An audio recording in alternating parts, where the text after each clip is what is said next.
Hai, Assalamualaikum. Selamat petang semua. Saya Puan Zuri. Saya daripada Banting. Saya nak perkenalkan tentang produk DJM Exolife ni, di mana saya dah consume nak hampir setengah bulan.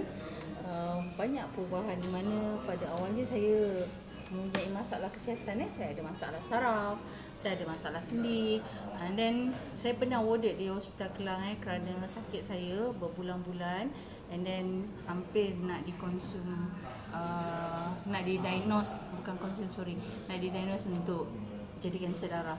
So bila saya bertemu dengan produk DJM ni, diperkenalkan oleh saudara Izwan kita, saya konsum, dah nak masuk setengah bulan. Memang keberkesanan dia memang bagus, dan saya rasa ada perubahan pada diri saya. Sihat, cergas, and then saya rasa bila buat kerja-kerja lasak tu saya rasa selesa. Kalau dulu masa zaman teenager saya boleh drive hampir 24 jam, and then bila usia kita meningkat ni, saya tak boleh drive lebih daripada 4 jam. Bila saya consume Exolife ni, saya rasa dia lain daripada yang lain. Dia amat luar biasa.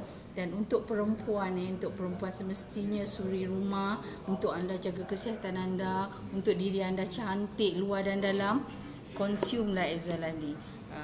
Jika tak percaya, boleh datang ke HQ kita di Puchong, DJM Sdn Bhd.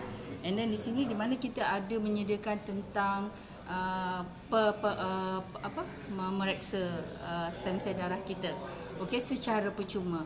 So dengan kita consume Exolife, kita akan sihat, kita akan ceria dan nampak sentiasa muda.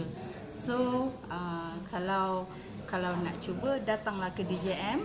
It's a power product, okey, lain daripada yang lain, dan dia amat luar biasa. So terima kasih.